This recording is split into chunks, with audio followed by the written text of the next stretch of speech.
Olá, nós estamos ao vivo aqui da NTC Logística, dos nossos estúdios, e hoje a gente vai falar sobre desenvolvimento do transporte internacional de cargas, e a gente recebe aqui o Noboru Fuji, da Assessoria Técnica para o Transporte Internacional da Agência Nacional de Transportes Terrestres, a ANTT. Muito obrigado, Noboru. Você veio lá de Brasília? Vim de Brasília, mas não especificamente para essa entrevista. A gente participa sistematicamente das reuniões da CONTRIM, que é a comissão aqui da NTC que trata do transporte internacional. Então, a NTT faz questão de estar sempre presente, discutindo essas questões, com o principal interessado e o principal ator do processo, que é o transportador rodoviário internacional de carga. Muito obrigado, então, por ter ficado mais um pouquinho aqui para participar do Bate-Papo NTC. E também da Sônia Rotondo, que é diretora executiva de transporte internacional e multimodal aqui da NTC Logística. Muito obrigado. Eu que agradeço essa oportunidade de falar um pouquinho sobre o transporte internacional aqui no âmbito da NTC. Antes de mais nada, eu gostaria que vocês comentassem um pouco do trabalho de cada um de vocês. Você, Noboru, à frente aí dessa assessoria internacional lá da NTT, qual que é o trabalho que vocês desenvolvem? Bom, o trabalho principal é assessorar a diretoria da NTT nas questões do transporte internacional, principalmente quando envolve o Mercosul. Nós temos a incumbência de representar a agência em todas as reuniões bilaterais e multilaterais, né? E exerço também a coordenação adjunta do subgrupo 5 Transportes do Mercosul. Muito bem. E você, Sônia, conte para nós um pouco do seu trabalho na NTC Logística. Às vezes eu fico me perguntando, quem nasceu primeiro, a NTC em matéria de transporte internacional ou a NTC, ou a Sônia Rotondo, porque é uma simbiose na realidade. A NTC, desde 1988, por aí, ela começou a discutir de uma forma mais objetiva o transporte internacional. Então, naquela época foi criada uma comissão de transporte internacional, chamada COINTER, né? Comissão Internacional, Comissão de Operações de Transporte Internacional. E nesse processo todo, houve, durante um período aí, a necessidade de ampliar mais, e já nos últimos 8 anos essa comissão se tornou Comissão Permanente de Transporte Internacional, CONTRIM, e o trabalho que a gente desenvolve aqui na NTC, além de acompanhar a agência nessas reuniões todas, né, levando o nosso posicionamento, trocando informação, é também orientar o associado que nos procura e também, muitas vezes, o não associado que nos procura sobre matéria de transporte internacional. O embarcador também costuma nos procurar para discutir um pouco essa questão. Muito bem. Hoje eu pude participar da reunião da CONTRIM. Na verdade, eu sempre vou lá para fazer uma foto e saio, Hoje eu fiquei um pouco mais e vocês discutem sobre tudo. Isso mostra que é um mercado realmente muito forte, e que precisa de alguns olhares. Eu queria até, uma das pautas da reunião foi a apresentação de uma plataforma de negócios, Boutique, da empresa Gera Energia. Se vocês poderiam explicar do que se trata? Na realidade, essa empresa Gera Sinergia, ela desenvolveu uma plataforma, e a nosso pedido, a pedido da NTC, para que as empresas que operam no transporte internacional possam trocar informações e, principalmente, se ela tem uma carga, mas não tem um veículo habilitado para fazer esse transporte internacional, ela possa lançar essa oferta na plataforma.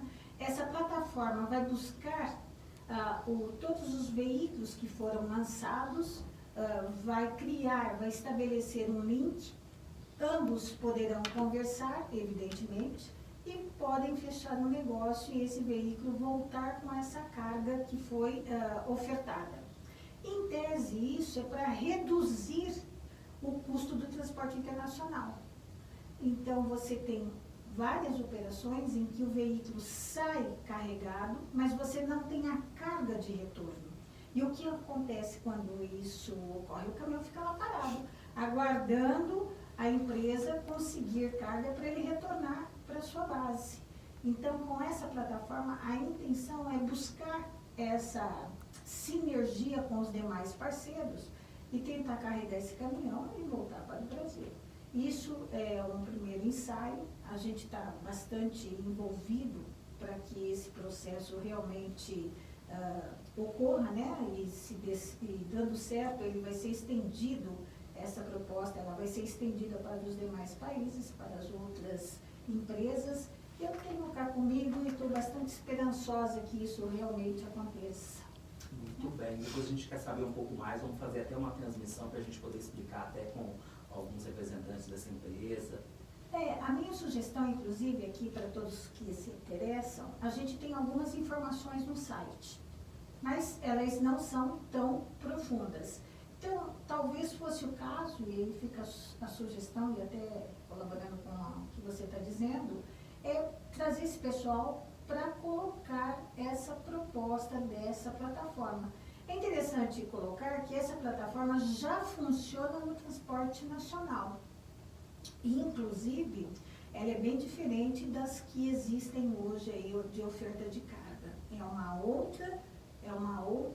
outra coisa, não é igual. Então, vale a pena, eu acho que aqui a NPC fazer o contato com o pessoal e trazer para discutir, para fazer uma apresentação. É bastante interessante, eu acho que vale a pena. Muito bem. Eu quero saber um pouquinho da NTT, né? Quais são os objetivos delas e quais foram os avanços para essa área de transporte internacional de cargas, né? A gente sempre tem que lembrar transporte internacional de cargas. Ok, Rodrigo. Antes, porém, eu acho que é interessante registrar que a NTT foi criada em 2002. E desde então ela passou a se ocupar também do transporte internacional. A NTT foi indicada como o organismo de aplicação do ATIT. ATIT é o Acordo de Transporte Internacional Terrestre, do Cone Sul, são 7 países signatários, né? E o Mercosul, mais recentemente, também adotou o ATIT como a sua legislação básica de transportes. Né? Então, cabe à NTT habilitar o transportador rodoviário internacional de cargas, outorgando não só a chamada licença originária, que é uma empresa brasileira, para operar no transporte internacional, ele tem que cumprir certos pré-requisitos e obter junto à agência a chamada licença originária. E aí ele tem um período para dirigir-se ao país com o qual ele quer manter negócios e obter no outro país a chamada licença complementar. Então a NTT desde 2002 vem atuando nesse segmento. Muito bem. Quais são os países aí que fazem parte do Mercosul? Bom, do Mercosul são 4 membros efetivos: Brasil, Argentina, Uruguai e Paraguai. Nós tivemos recentemente também a inclusão da Venezuela, mas que por razões outras que eu não cabe a mim discutir, ela foi suspensa do bloco. Né? Apesar de que o Brasil mantém com a Venezuela um acordo bilateral. Né? O fato da Venezuela estar fora do bloco, mesmo temporariamente, suspenso do bloco Mercosul, não impede que se continue a haver relações de transporte entre o Brasil e a Venezuela, porque nós temos um acordo bilateral específico. E qual que é a importância aí do Mercosul para o transporte internacional de cargas? Não, sem dúvida, há um rebatimento para o operador rodoviário na medida em que você aprofunda as relações comerciais gerando demandas. E quanto mais demanda você gera, evidentemente o transportador rodoviário, não só do Brasil, mas como de todo o bloco, será beneficiado com isso. Muito bem. Como que essa questão da parte entre o Brasil e a Argentina, né, da gente exportar mais do que importar, impacta aí essas relações? Eu vou te dar um exemplo só, Rodrigo. O setor automotivo. Nós temos indústrias automotivas aqui no Brasil, temos na Argentina, e há uma troca constante de peças e equipamentos, né? Por exemplo, a Toyota tem fábrica aqui no Brasil e tem fábrica na Argentina. Ela privilegia certos modelos aqui no Brasil e outros lá na Argentina. E há uma troca constante. E isso gera negócio, gera transporte. Entendi. Interessante até, é assim, você tem vários segmentos que não houve um impacto como houve em outros, né, doutor Namoro? Porque hoje você faz determinado segmento, tipo produtos manufaturados, né, você está exportando bem. Só que em contrapartida, você não está importando o suficiente que crie um equilíbrio entre o que sai e o que entra. Isso fica muito claro se você observar a balança comercial entre o Brasil, a Argentina e os demais países. Essas cargas, normalmente, hoje, um dado assim, interessante, mais ou menos 52% do que se comercializa na região sai via caminhão. Se o Brasil está mandando mais, evidentemente que você tem mais transportadores brasileiros nessa operação. E você vai ter uma redução natural do estrangeiro, né? Não porque o Brasil está vendendo e tem que sair por brasileiro, não é isso. É por conta do próprio mercado interno e do mercado externo que você vai ter as companhias mais ou menos relacionadas aí. O que você tem? Você tem um fluxo muito grande saindo fora do Brasil, levando essas cargas, e esses caminhões não tem como voltar carregado na mesma proporção. Então você acaba tendo um desequilíbrio nesse fluxo de veículos. Esse desequilíbrio, ele é um desequilíbrio natural mesmo? Isso acontece mesmo, não só com a gente, mas em outros países, ou existe algum tipo de medida para isso? Olha, na realidade, eu costumo aqui nas reuniões que a gente tem, né, dizer assim, você tem o Brasil num status de economia X, e você tem os demais países da região, guardadas as devidas proporções, em outros níveis. É evidente que o poder de exportação, de compra do Brasil será maior do que os demais. É uma coisa lógica, até pelo volume da economia brasileira. O que ocorre é que você...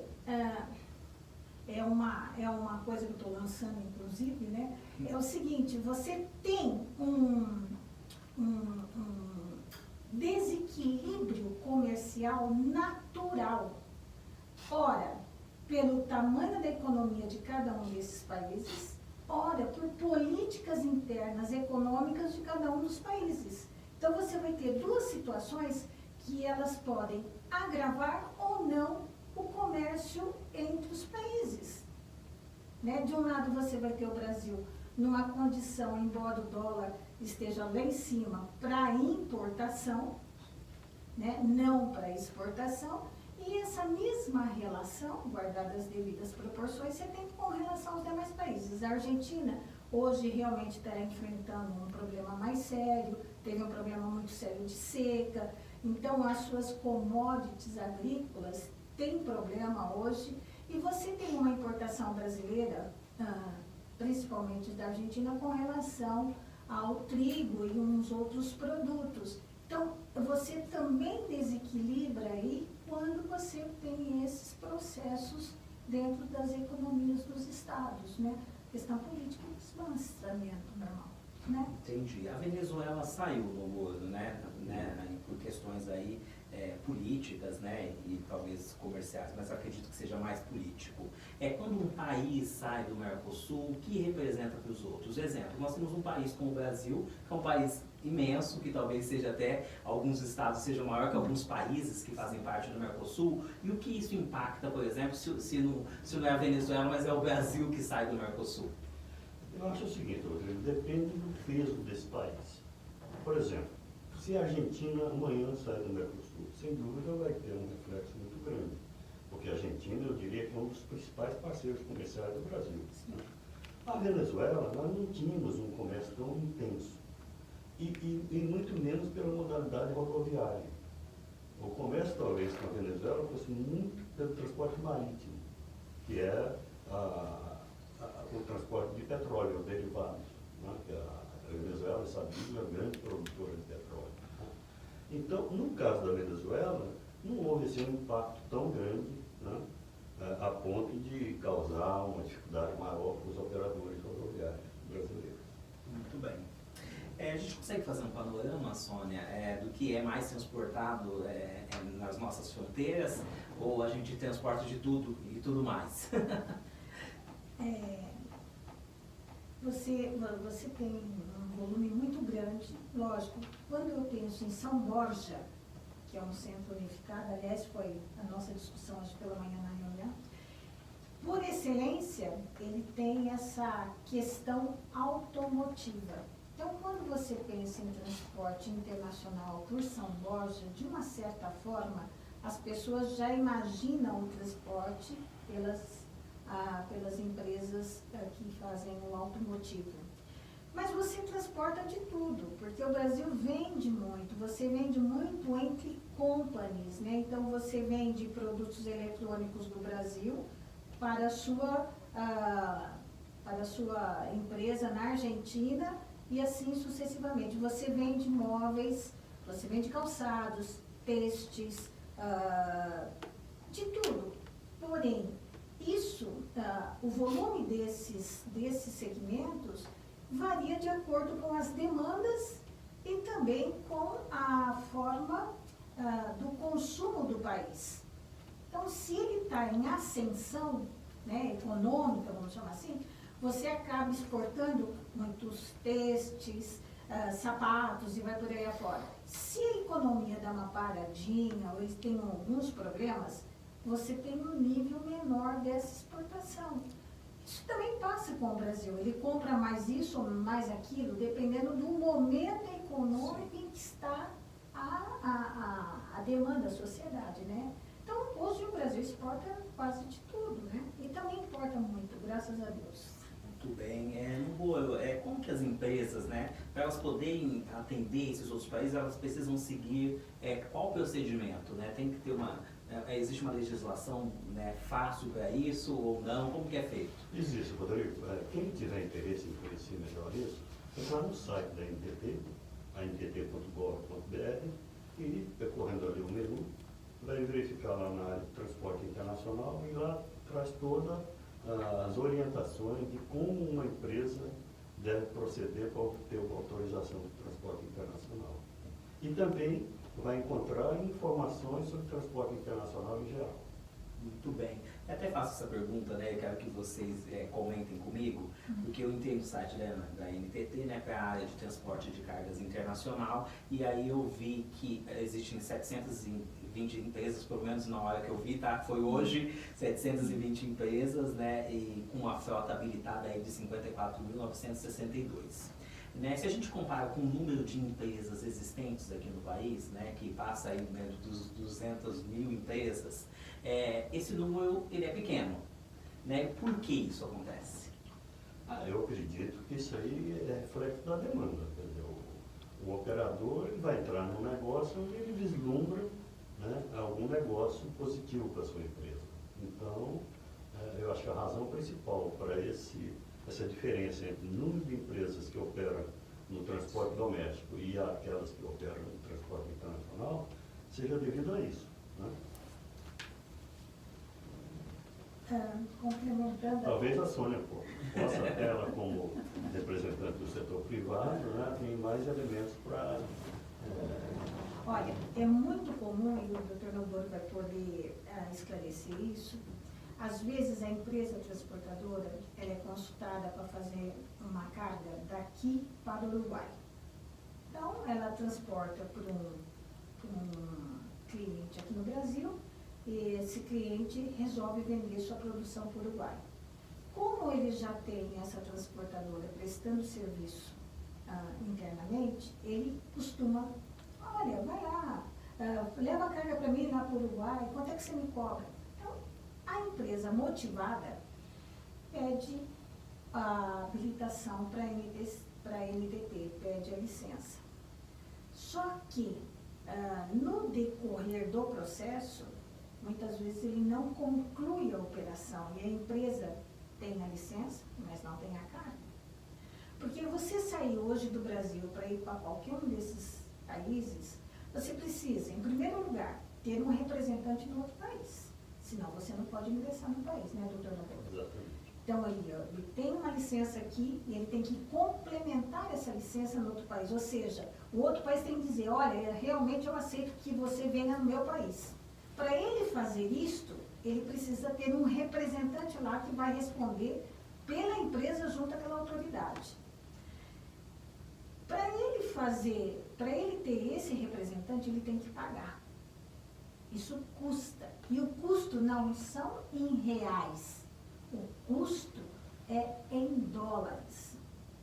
Ele contrata seguro em dólares, a carga é em dólares. Ou seja, todas as obrigações têm como referencial o dólar, né? A grosso modo. Então, não adianta você ter uma habilitação se você não vai ter uma carga de retorno, o teu custo fica muito alto, você não vai ter competitividade.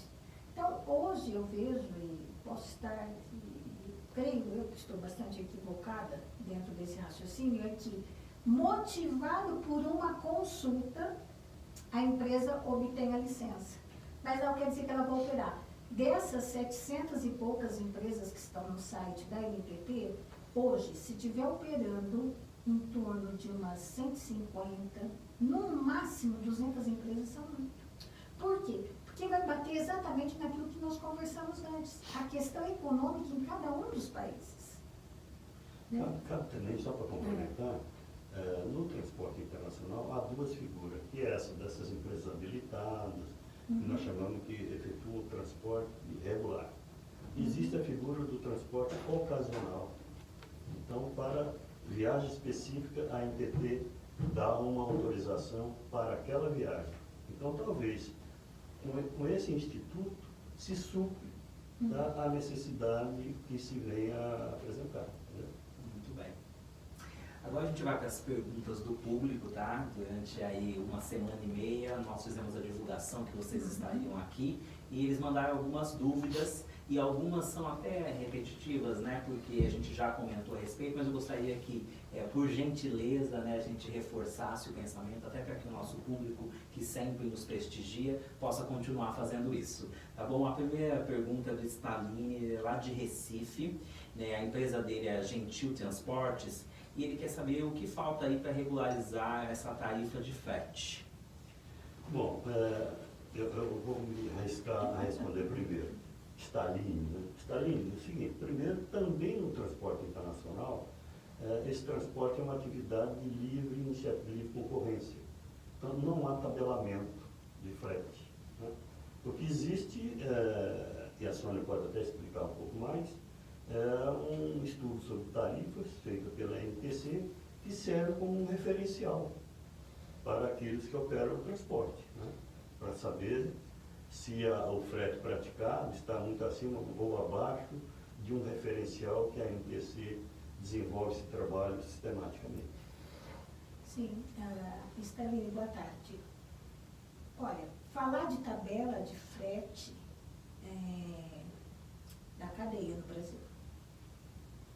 Não existe tabela de frete que uma entidade possa publicar. Então, vamos começar assim, né, a conversa. A parte do internacional, a gente desenvolveu aqui na NTC, o DECOP desenvolveu, estudos, né, referenciais dos custos incidentes numa operação de transporte internacional. Então, ele é uma referência, se você tiver que sair de São Paulo e ir até Buenos Aires, ou sair de Recife e ir até Buenos Aires, de qualquer lugar, porque é por quilômetro rodado. Então, eu sugiro que você faça um contato com a NTC para você ter essa informação com relação a um balizamento de frete. Não quer dizer que esse valor que a NTC, esse custo que a NTC divulga, seja o real, né? Mas alguns pontos eu acho que vale a pena considerar é que a mão de obra e o óleo diesel têm um peso sine qua non na tua operação. Você não tenha dúvida sobre isso. E o óleo diesel sobe em todos os países e no Brasil diariamente. Então, não dá para falar numa tabela de frete, não dá para falar num frete já mais ou menos fechado. Você tem um referencial do custo desse frete com base nesses insumos que eu estou falando, ok? Muito bem, eu também quero contribuir, porque a NTC faz anualmente 2 eventos dedicados a isso, que é o Connect Intersindical, né? A gente está com as inscrições abertas, né, para você participar. Como você é representante de uma empresa, então é o local para você participar no site da NTC, www.portalntc.org.br. Você tem todas essas informações aí sobre esse evento. Continuando aqui, a Maria José de Almeida Barbosa, de Brasília, ela quer saber se existe alguma novidade aí no transporte rodoviário. Novidade, não sei o que ela busca, mas eu vou tocar num ponto aqui que foi muito polêmico quando o CONTRAN baixou uma resolução aprovando a chamada placa Mercosul, que foi objeto, inclusive, ontem na Câmara dos Deputados de uma audiência pública, né? E nós estamos acreditando que com a implantação dessa placa, chamada placa Mercosul, a gente vai conseguir dar mais segurança não só ao transportador, mas também a um privado que queira com seu veículo visitar os países aqui do Mercosul, né, em termos de segurança. Por quê? Há uma intenção de dotar essas placas com um chip. E através desse chip, nós teríamos condição de monitorar ou acompanhar, né, o veículo. Por quê? Nós teríamos antenas nos principais corredores que leriam a placa, leriam o chip, e com relação à questão do transporte comercial, nós teríamos todas as informações necessárias a uma fiscalização, né? Então, a NTT, em particular, está apostando de que nós vamos melhorar muito o nosso trabalho de fiscalização, sem ter muita gente na pista, e sim através desses instrumentos eletrônicos, né, que vieram aí para ajudar a desenvolver o nosso trabalho. Muito bem. A Isabel, aqui de São Paulo, a empresa dela se chama Transsuíça. Ela quer saber quais são as ações que estão sendo tomadas para facilitar o intercâmbio das legislações de transportes entre os países que compõem aí o TEIC. Eu vou me aventurar a responder essa também, Rodrigo. Bom, primeiro eu queria registrar que a NTT desenvolveu, juntamente com a Universidade Federal de Santa Catarina, nós fizemos um trabalho de compilação e sistematização de todas as atas em que o Brasil teve participação, os países com os quais o Brasil tem acordo de transporte. Então, nós compilamos todas essas atas e colocamos numa base de dados única, né? E foi desenvolvido também um instrumento de busca, através de palavra-chave, você procurar aonde aquele assunto foi discutido, com que país, em que momento, em que ato isso está registrado, né? E aí eu vou deixar até para o público, quem tiver interesse em consultar, tri.gov, tri.gov, tri.antt.gov.br. Então, vai abrir uma tela e aí se pede lá uma palavra-chave, a pessoa que tem interesse em conhecer com mais detalhe determinado assunto, coloca a palavra-chave e o próprio sistema se encarrega de apresentar a resposta à sua pergunta. Muito bem. É um trabalho interessante. A gente aqui na NTC utiliza bastante esse canal. Eu acho muito interessante porque você coloca assim, ó, subcontratação. E vai aparecer todas as reuniões em que esse assunto foi tratado e o acordo fechado. E com que país está valendo esse instituto da subcontratação. Então, é muito importante porque essas buscas, né, essa forma de pesquisa, ajuda a empresa, inclusive, saber se ela pode ou não, numa determinada operação, fazer aquilo que ela está imaginando que possa fazer. Então, é interessante estar sempre olhando e buscando essa informação. Depois, eu acho que o canal pode deixar disponível esse endereço. Todos os links a gente vai deixar. Eu acho que vale a pena. Eu quero só voltar à sua pergunta original. Você abordou a questão de legislação. Então, aproveitando toda essa experiência que a universidade, como parceira da NTT, fez, essa experiência que ela adquiriu, nós também estamos desenvolvendo agora um trabalho, tendo a universidade também como parceira, em analisar toda a legislação de transporte de todos os países com os quais o Brasil tem acordo, né, com o objetivo de fazer uma análise dessa legislação, né, tentar extrair o que tem de bom em cada uma delas e propor uma legislação harmonizada em termos de Mercosul. Muito bem. O Jorge Luiz, lá de Belo Horizonte, ele quer saber onde é possível encontrar as leis do transporte rodoviário internacional de cargas. Bom, nós vamos ter isso tudo sistematizado assim que a universidade concluir seu trabalho, né? Mas as leis especificamente é difícil. Só em cada organismo competente de cada país. No caso do Brasil, você vai pegar a legislação da NTT, ela tem toda a legislação brasileira que trata do transporte internacional. Você pega o Paraguai, que o órgão do Paraguai é o DINATRAN, que é o órgão que é o chamado Organismo Nacional de Aplicação do Paraguai. Na Argentina é o Ministério dos Transportes, através da Subsecretaria de Transporte Automotor.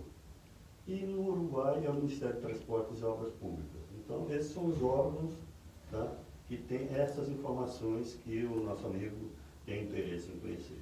É interessante aqui, a gente, o José Luiz, né? Jorge Luiz. O Jorge Luiz, desculpa.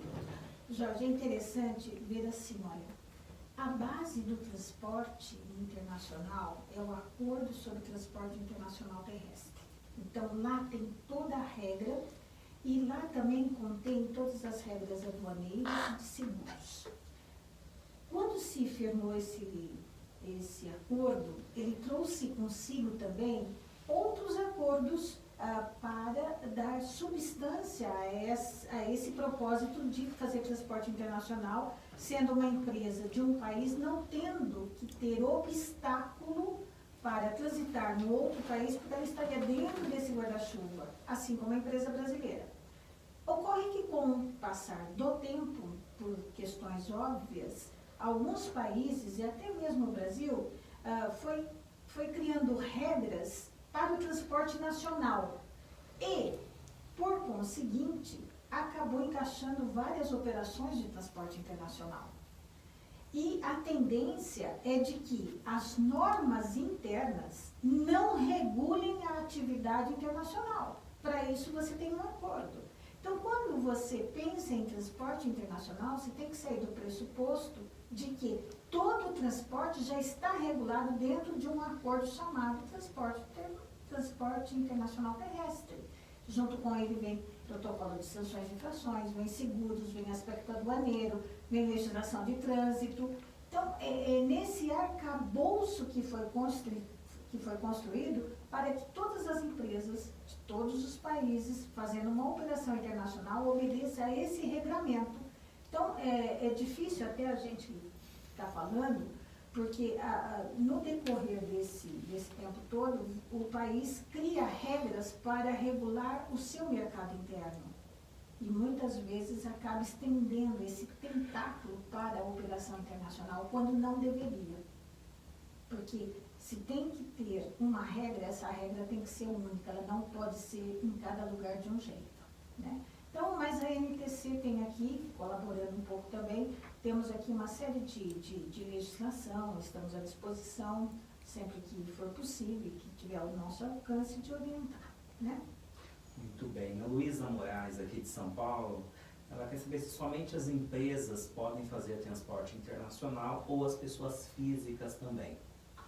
Luísa, assim como a Sônia falou do acordo sobre transporte internacional terrestre, ali também está estabelecido que somente quem pode fazer transporte internacional são empresas. Lamentavelmente, ainda autônomos ou pessoas físicas não podem, a menos que sejam através de um contrato específico, ser subcontratada de uma empresa habilitada, né?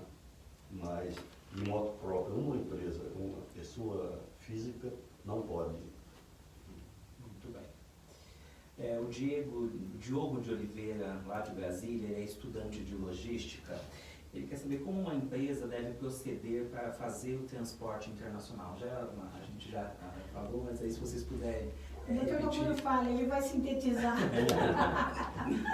Não, na verdade é o seguinte, não que eu estou me recusando a comentar, mas no site da NTT, lá ele vai encontrar todos os procedimentos necessários para a habilitação de uma empresa. Tá? A gente tem também aqui na NTC, vendo também o interesse, a gente tem assim a cartilha, né? Primeiro passo, segundo passo, terceiro passo. E isso ajuda também quando nos é solicitado, a gente encaminha, que é uma síntese do que a NTT coloca, que está disponível para todos. Então, tendo dificuldade lá, se quiser fazer o contato, fique à vontade, né? Ótimo. O Fernando Guimarães, ele é lá de Porto Alegre, ele quer saber como estão as fronteiras aí para a liberação de mercadoria. Não sei se compete a vocês, mas... Bom, não parte sim, porque você tem um conjunto de órgãos intervenientes em fronteira. Né? A Sônia se referiu lá atrás sobre a alternativa São Borja, que várias empresas que transportam veículos 0 km utilizam aquela rota e tal. São Borja, só para título de informação, hoje é a única fronteira que tem a chamada aduana integrada. A aduana brasileira com a aduana argentina trabalham integradamente lá em São Borja. Tá? É o único ponto de fronteira onde nós temos isso. Tá? Apesar de que há essa previsão de se ter aduanas integradas em boa parte das fronteiras brasileiras, fruto de um acordo de Recife, de 2000, se não me falha a memória, onde se definiu isso, né? A questão da aduana integrada, quais seriam os principais pontos fronteiriços que seriam objeto disso. Né? Mas nós temos dificuldades, deve ser porque a Receita Federal tem dificuldade também de dispor de pessoal suficiente e tal. Aí não só a aduana, a Receita Federal, nós temos a Anvisa, nós temos o Vigiado, a própria NTT, né? Então são vários órgãos intervenientes de fronteira e isso de alguma forma ainda causa uma certa demora em alguns pontos fronteiriços. Em alguns mais e outros menos. Mas nós estamos trabalhando junto com os nossos órgãos irmãos para superar essa fase de forma que não tenhamos tanto problema em fronteira. Aqui não posso deixar passar em branco, evidentemente, até porque a entidade publica, e publicou hoje principalmente, com relação ao custo que a greve dos auditores deixa para as empresas de transporte. Olha, desde 1989, se eu não estiver equivocada, a ALAD fez um trabalho chamado DITIAS, que é um levantamento dos principais problemas que tem na fronteira, né? Naquela época não existia ainda a NTT, evidentemente, mas o Ministério dos Transportes, na época do DPR, do Marco Antônio Neves, participou dessa questão toda. O GEIPOT, que era quem encabeçava essas discussões, o Novo já deveria estar lá no GEIPOT nessa época do DITIAS. Veja, tem umas coisas que elas são tristes, para não dizer outra coisa.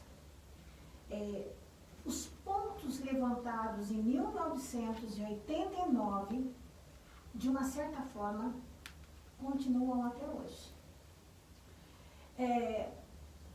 O gargalo de fronteira passou a ser um negócio, para não dizer outra coisa. Porque não é concebível um caminhão ficar 5, 6, 7 dias parado numa zona fronteiriça, né? Ele não está nem num país e nem no outro. Porque se ele está no seu país, ele vai para sua casa. Como ele não pode ir para sua casa, ele está longe, ele está numa zona fronteiriça, ali que não tem como voltar. Isso tem um custo danado para a empresa. Esses gargalos de fronteira é a falta de implementação, ou de implementação mesmo por parte dos governos com relação aos seus sistemas de comércio exterior. Então, se você vai, olha só que coisa absurda. Antes do Mercosul, você tinha um número de agentes que ficavam em fronteira, tanto pela Receita, mais a Receita Federal do lado brasileiro, dos outros países, as aduanas e por aí afora. Entrou o Mercosul, que já sabia-se perfeitamente que o transporte, que o comércio internacional, as trocas, iriam se multiplicar. Aqueles mesmos funcionários permaneceram por longo período e o comércio só se avolumando. Então, você não teve por parte do Estado o mesmo incentivo que ele deu para a abertura de comércio. Então, você abre o mercado, mas você não instrumentaliza a condição desse mercado funcionar. Então, não adianta você vender horrores para o outro país se você não dá meios para essa mercadoria chegar no outro país. E é o que está passando com a gente, é o que passa não só no Brasil, mas com relação aos outros países também. Uns mais, outros menos, mas o problema é o mesmo. A fronteira é o limitador do comércio. Então, a questão fronteiriça é tão séria que quando você começa a discutir e verificar essa questão de transporte internacional, começa e termina num ponto, fronteira. Então, é muito sério essa questão. Não, e essa é uma questão política? Também, é estrutural. Né? Ela é política, estrutural, institucional, enfim, é um conjunto de fatores que redundaram nessa malfadada questão fronteiriça. Então, você tem, olha, a gente vem amargando com a greve dos auditores fiscais e aqui não vem nenhuma questão se eles têm razão, não têm razão, se é legal, se é ilegal. Não, isso é o que menos conta. O que conta é que esse cidadão que sai com uma carga, e eu vou falar de São Paulo, porque estamos em São Paulo, poderia ser de qualquer lugar do Brasil, se dirige a um ponto de fronteira para transpor essa fronteira, para chegar com essa carga no destino e não consegue. E não consegue por quê?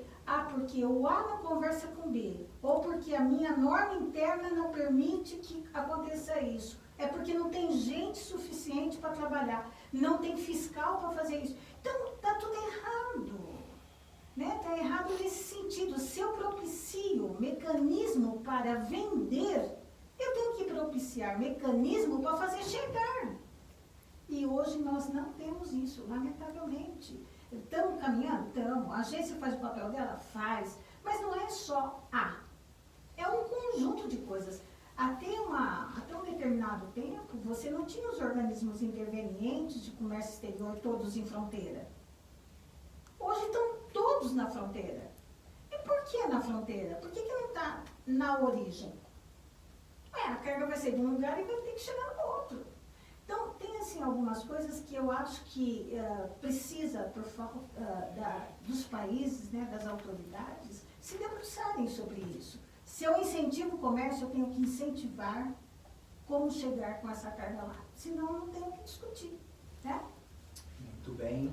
A Carla Simões, lá de Campo Grande, ela quer saber, além das autorizações para o transporte de cargas, a empresa precisa de alguma documentação específica para o motorista, né, transitar nesses países? Bom, Carla, para determinados produtos, sim. Vou pontuar aqui a questão do transporte de produtos perigosos. Há uma necessidade, sim, e todos os países exigem, que o motorista seja também habilitado, tenha feito o curso chamado MOP, MOPE. Tá? Então, ele tem que ter a documentação normal, que o motorista é submetido aqui, a carteira de habilitação e tudo mais, e esse MOP para transportar produtos perigosos. Além disso, que eu saiba, não há nenhuma exigência adicional. Até porque os documentos que o Brasil outorga ao seu condutor, eles são válidos no outro país. Exatamente. Então, você não precisa criar uma condição diferenciada para ele ser fora do país. Pede-se que o motorista seja uma pessoa um pouquinho, tenha, né, um esclarecimento, para poder entender um pouco mais o espanhol, né? Que isso eu acho que tem que ser básico numa empresa que queira fazer transporte internacional. Né? Não é assim, eu tô no Paraguai, então é do jeito que eu faço. Não, não é. Lá é um outro país que tem uma disciplina e esse motorista tem que se enquadrar nessa condição. Então, é necessário ter isso em mente. Mas, assim, os documentos que o Brasil outorga ao seu cidadão, eles são válidos em todos os países, né? E da carga perigosa, esse é essencial, né? E existe a reciprocidade. Também o que o outro país outorga lá, nós aceitamos aqui. Muito bem. É por isso que eles fazem parte desse grupo, para facilitar essas coisas. Exatamente. Né? Deixa eu ver a nossa última pergunta, do Alexandre Carvalho, aqui de São Paulo. Ele quer saber se existe algum evento aberto, né, para pessoas físicas referente a essa área internacional de cargas. Bom, existe no âmbito do Mercosul, eu disse no início que eu sou o coordenador nacional alterno do subgrupo 5 Transporte Mercosul. Esse subgrupo, nós realizamos por ano 2 reuniões, ou ser mais preciso, por semestre nós fazemos uma reunião. A próxima está prevista agora, no mês que vem, em Assunção, no Paraguai. O local de realização dessas reuniões segue numa ordem alfabética. Por exemplo, esse semestre agora é o Paraguai, o próximo vai ser o Uruguai, no próximo a Argentina e volta. A Argentina, depois Brasil provavelmente no segundo semestre do ano que vem. Essas reuniões do subgrupo 5 Transportes, ela, no nosso caso, ela é aberta para quem queira participar. Tá? Então, a ficar atento, isso é publicado no site da própria NTT, dizendo quando vai ser essa reunião. A NTC Logística nos acompanha sempre nessas reuniões e ela também publica. E temos também as reuniões chamadas bilaterais, que a NTT realiza com todos os países com os quais nós temos acordo. Além de Mercosul, nós temos, como eu disse, nós temos 4 países do Mercosul. Além da reunião conjunta, nós temos também reuniões individuais com cada país, para tratar de assuntos específicos com cada país. Tá? Então, o Alexandre, ele fica atento, se ele tiver interesse em participar. Aqui no Brasil, a última foi o ano passado, em novembro, nós fizemos em Florianópolis. Né? E está previsto, então, no segundo semestre do ano que vem aqui no Brasil de novo. Então, só relembrando, agora no Paraguai, em Assunção, vai ser no próximo mês, dias 30, 31 de maio e 1º de junho, em Assunção. E a próxima será no Uruguai, provavelmente em Montevidéu. Tá? Então, e são abertos para o setor privado, para quem queira participar. Muito bem. Aqui na NTC, por ser uma entidade de classe que congrega, né, as empresas de transporte associadas, a gente faz as reuniões mais ou menos a cada 40 dias, são as frequências dessas reuniões. Não é aberto ao público em geral, porque não é o foco da comissão. Né? O foco da comissão é discutir as questões relacionadas com o transporte, as normas, a questão de fiscalização do transporte, enfim, é um conjunto de coisas que nessas reuniões elas são utilizadas para isso, inclusive com a presença da NTT. A NTC ela não tem eventos ao público com uma forma direta de algumas matérias, né? Eles são mais direcionados ao seu associado. Mas, havendo interesse do Alexandre, ele entra em contato conosco. Normalmente eu acabo recebendo aqui pessoas que estão defendendo tese, estão se formando, querem conversar sobre transporte, e a gente acaba auxiliando naquilo que é possível no sentido de esclarecer. Além disso, a pessoa também obtém informações, né, doutor Noboura, até com a Universidade lá de Santa Catarina, né? Ou não, é mais restrito? Não, é mais restrito, né? Fica mais no convênio com a NTT. Mas na medida do possível, a gente sempre está colocando coisas no site, enfim, tem como fazer um contato e obter. É difícil você ter eventos específicos de transporte internacional para o público que não seja da área, né? É meio complicado você ter isso. Então, mas a gente está assim à disposição. Muito né? bem. Muito bem, eu agradeço a participação de vocês no Boro, muito obrigado. Sônia, Muito obrigada. espero revê-los aí em uma outra oportunidade, com outro tema, para contribuir ainda mais com o nosso setor. Muito obrigada, eu que agradeço a gentileza. Eu que agradeço também. Eu queria aproveitar a oportunidade, mesmo até para responder ao Alexandre, e deixar o meu e-mail internacional@antt.gov.br. Ele pode se dirigir a nós para perguntar sobre a questão das reuniões, qualquer outro assunto ligado a transporte internacional, e teremos imenso prazer em responder, se tivermos condições de responder, né? Porque nem todas as perguntas têm resposta, né? Então, nós estamos à disposição, e eu agradeço mais uma vez a oportunidade de estar aqui esclarecendo, na medida do possível, alguma coisa. Muito obrigado a vocês novamente. Eu também quero agradecer aos nossos internautas que sempre contribuem aí com a gente. Vou nomeá-los aqui mais uma vez: o Staline, de Recife, a Maria José Almeida, lá de Brasília, a Isabel, aqui de São Paulo, o Jorge Luiz, lá de Belo Horizonte, a Luísa, também aqui de São Paulo, o Diogo, de Brasília, o Fernando, de Porto Alegre, a Carla, lá de Campo Grande, e o Alexandre, aqui de São Paulo. A gente fica super feliz com a participação de vocês, e eu espero revê-los aqui participando também na nossa próxima edição. Um forte abraço para vocês e até mais.